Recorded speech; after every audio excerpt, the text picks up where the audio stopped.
In this video, we are going to discuss how to graph radical functions. So if we take a look at our first example here, it says that we have to graph the square root of x minus 2. So the very first thing whenever we are asked to graph is we have to think about the domain, because those are the numbers that we are allowed to plug in for x.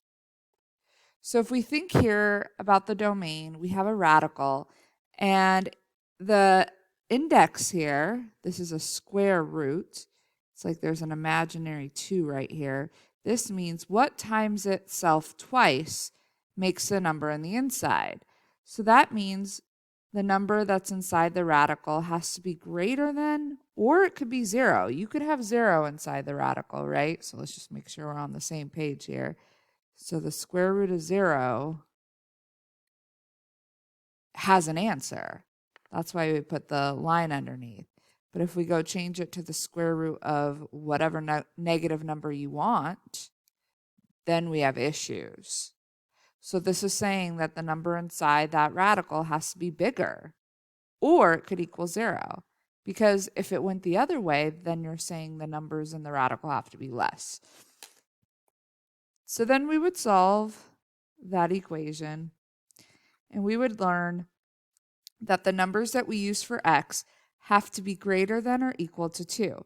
So you're going to take this number right here, because it said or equal to, and you're going to start with that number, because that's the smallest number that x can be. So x has to be greater than, and this means again or equal. So then I'm going to pick numbers that are greater than. So I could pick 3, I could pick 4. Let me just start with those 3 and show you what happens here. So we're going to take our function, so it's f of x equals the square root of x minus 2, and I'm going to start with plugging in 2. So we're going to take out the x and plug in a 2. So 2 minus 2 is 0, and the square root of 0 is 0. So that is our first number that's in our output here. So I'm going to put 0 here.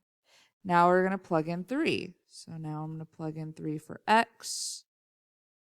And we would get 3 minus 2 is 1, and the square root of 1 is 1. Okay, now we plug in a 4. 4 minus 2 is 2. And then the square root of 2, what times itself twice is 2. This is going to be a decimal number. So the square root of 2 does not have a perfect square. So the answer is going to be a decimal. So it's almost 1.5. So it's about, that's what these squiggly line mean, it's about 1.4. So I could pick any number greater than or equal to 2. So if you don't want to pick 4, don't pick 4. So for example, if I pick 6, let's see what happens when I plug in 6.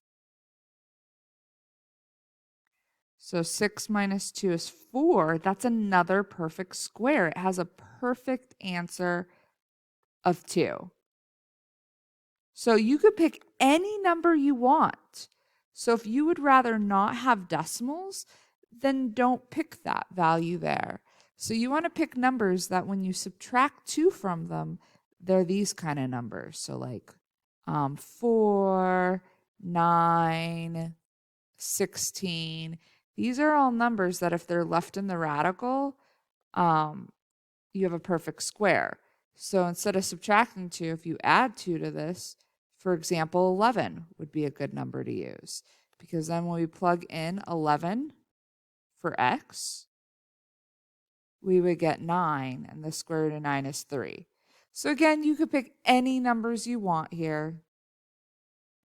But just know that you could pick them such that they come out to be these perfect squares if you'd like. So then we're going to have 2, 0, and then 3, 1, and then 4, 1 and almost a halfway, and then 6 and 2, and then 11, so like right here, and 3. Oops, just realized that I did not graph in the right place. There we go. So I realized I made my mistake there because I was like, wait, this is positive 2, and I had it at negative 2. Okay, so now it's correct. So then when I connect these graphs, they're going to kind of be curved here. And then it's going to keep going and going and going that way. But here, there should not be an arrow because we said the smallest number, the lowest number x can be is 2. So it starts here at 2, and then the x's keep getting greater and greater and greater. So how do I know to make that curved? Well, if you use a graphing calculator, so if we go to Desmos.com or a graphing calculator, and you graph y equals x minus 2, you can see that it keeps going and going and going and going here on the right. But then right here, this is 2, and it never goes on to the left side here. So that's how I know when we make our graph here that it should look curved. In fact, it should look like a sideways U, like that, but only half. That's what it should look like. So if you put an arrow here, it's wrong. If you connect them and you do straight, that's wrong. You want to make it curved. That's the shape when you graph a square root. So now if we go back to Desmos here and I graph some other functions here. So let's say I had x minus 3, same shape. Let's say I had 2x, the square root of 2x, same shape. Let's go ahead and put a plus 1, and let's have it be on the outside of the radical. This time let's do minus 5. So when I go and change things, as long as I keep it square root, it still makes this same shape here. So let's say I put plus inside the radical here. Let's say I put x minus 4, and then I go put a 2 in front. Still makes that same shape. Let's say I put 0.5 out here. Still makes that same shape. Okay, so anytime you graph and it has this symbol here and no little number right here, that's when it's going to make this shape of a graph. So if we skip down to number 20 real quick, this graph right here is going to make that same shape because this is a square root symbol. The little number here, there isn't one there. It's like a 2. It means what times itself twice makes the number inside the radical.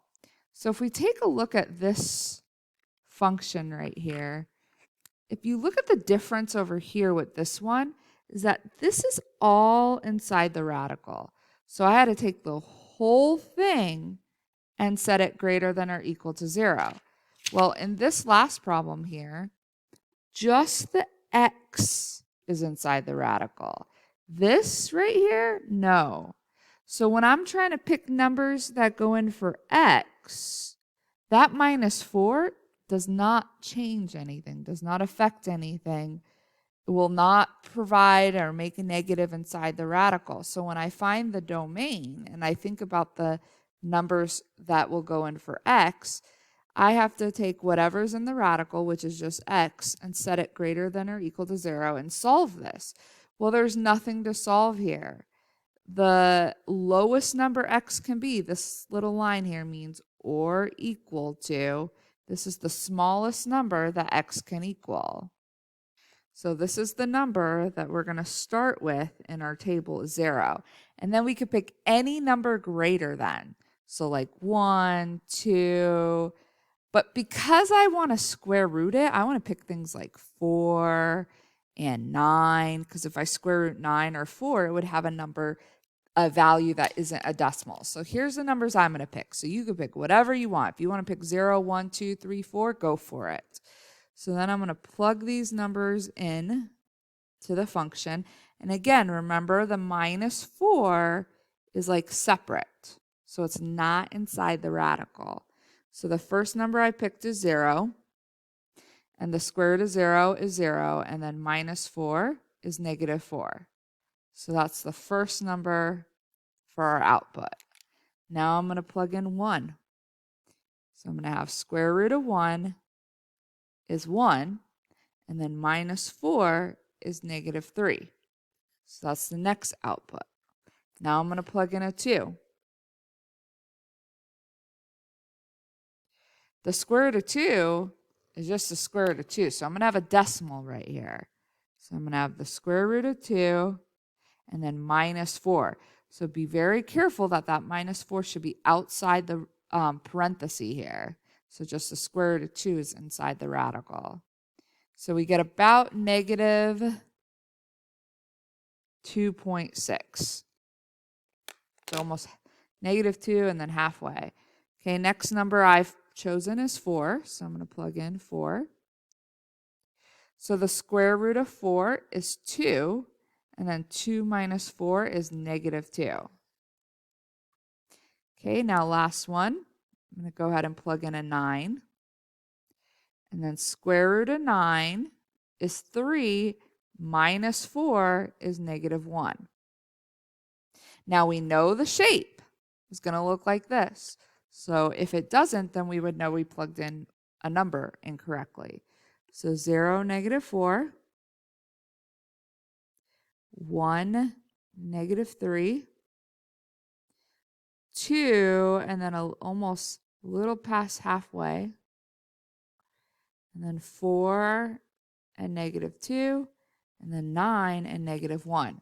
So then when we connect these, because we saw in the graphing calculator what the shape looked like, it's going to be kind of curved like that, and then it will never keep going over here. So that's what our graph would look like for this one. Now, if we go back to number 19 here, you can see that there is a number here. It's a little 3. So now we have to think of when we have cube roots. So the cube root button on here, I would type in the 3, and then I would do second, and this button right here. So I'm looking for the button with the little X. That just means cube root, make the X 3. So if I think about numbers that I can put into this symbol here, if I plug in 8, for example, that means what times itself 3 times is 8, and it's 2.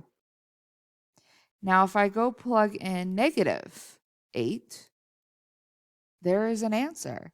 Negative 2 times negative 2 times negative 2 is negative 8. We could put negatives inside. We could put 0 inside. So all numbers will work. And that's what we wrote down earlier in our notes. So whenever we have a cube, you could have any number you want. So the domain is all real numbers. So when you pick your numbers for x in order to graph, you could pick any numbers you want. Now, I would not pick 1, 2, 3, 4, 5, because then you're only going to get a good picture of what the graph looks like over here. So I would spread it out. So, for example, I could plug in negative 9 to see where it goes over here. Then maybe I plug in a number somewhere over here in the middle somewhere. So maybe like negative 4. And then I'm going to pick 0. And then I'm going to pick a number over here. So like maybe 5. And then maybe I'm going to pick 9 over here. So I spread the numbers out so I could see a good picture of the graph. Now, if 5 isn't enough to get a good picture, then I'm going to add more numbers to it. So I'm going to take my function and plug in the numbers I picked. Any number will work. I can plug any number here for x. So negative 9 plus 1 is negative 8. And then what times itself, whoops, I forgot my little 3 here. What times itself 3 times is negative 8? That would be negative 2. Okay, now I'm going to plug in negative 4. Negative 4 plus 1 is negative 3. Now, what times itself 3 times is negative 3? If you don't like that, then plug in a different number that would come out to be a perfect cube. So I'm going to put this in my calculator, the cube root. I'm going to go ahead and plug in negative 3. going to be a decimal. So it's about negative 1.4. So again, if you don't want the decimals, pick something else. Okay, now I'm going to plug in 0. 0 plus 1 is 1. And then what times itself 3 times is 1 is just 1. Okay, so now I'm going to plug in a 5.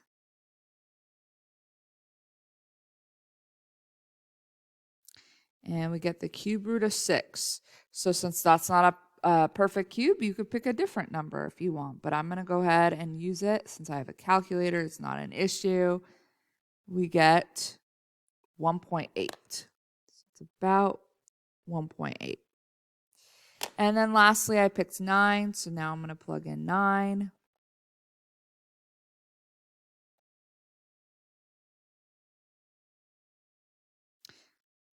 Actually, you know what? I'm going to plug in 7 instead. I'd prefer 7. I'm going to do 7. So 7 plus 1 is 8. So why did I go and switch it to 7 instead?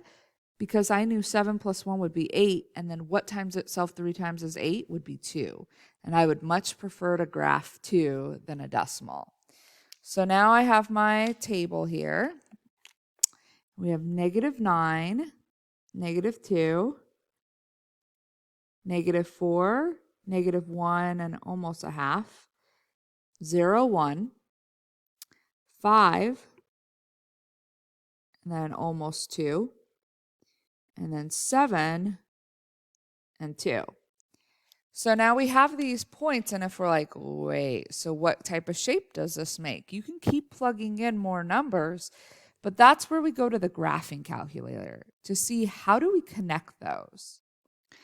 Okay, so I had the graphing calculator go ahead and graph this function, and you can see here that it does this little twist thing right here, right? So it's almost like the square root, but then another one down here. So that's how we know when we connect these points that it's going to look something like this, and then it's going to kind of twist here. And then we need arrows on both sides because the domain is any number. So it keeps going and going and going here.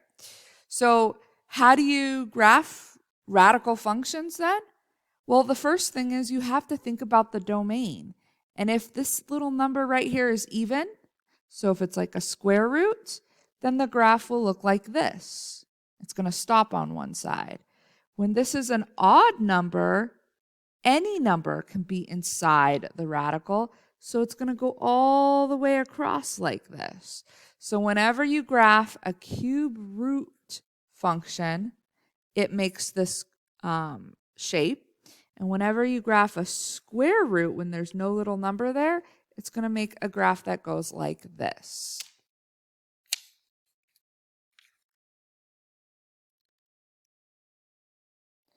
Okay, so let's go ahead and try another one. I'm on the site ALEKS.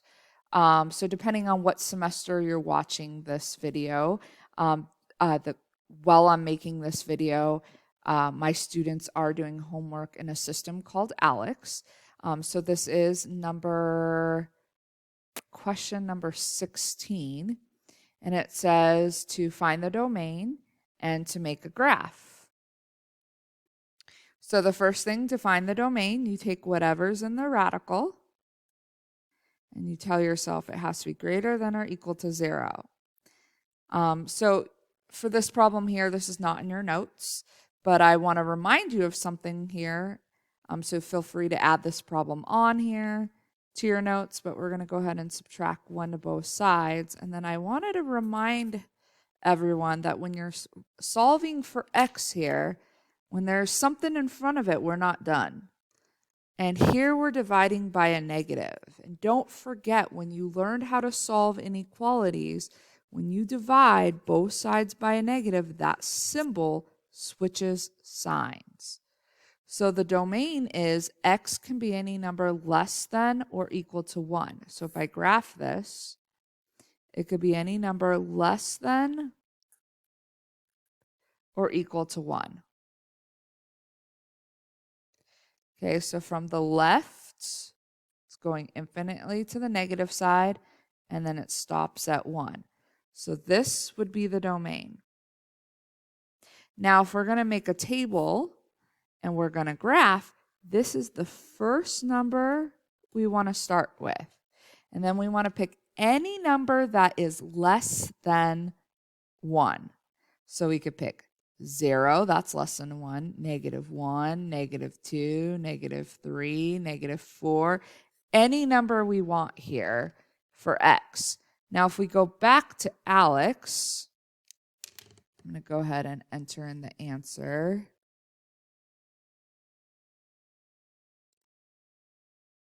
For the first part.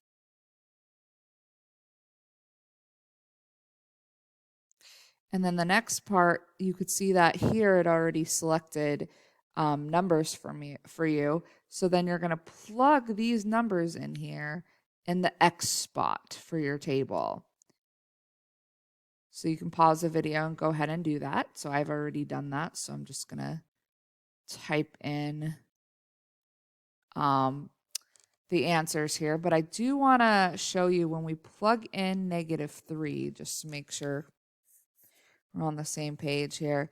When we plug in -3, there's already a minus there. So then this would be a 4. So it's a square root of 4, which is 2.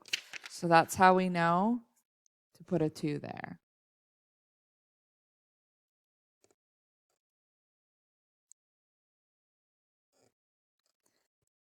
Okay, so we complete our table. And then the next part, it wants us to graph here. So it says, sketch the correct graph, plot at least 4 points. So again, if you're in my class and we are using Alex during the semester you're watching this video, make sure that you read the directions here and plot 4 of them. So I'm going to go back to the table and I'm going to graph 1, 0, and then 0, 1.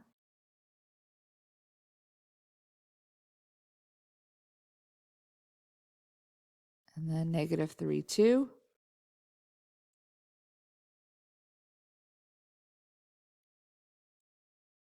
And then -8, 3. Okay, then I'm going to go over here and click on this tool here. And then you can see it just connects it for us.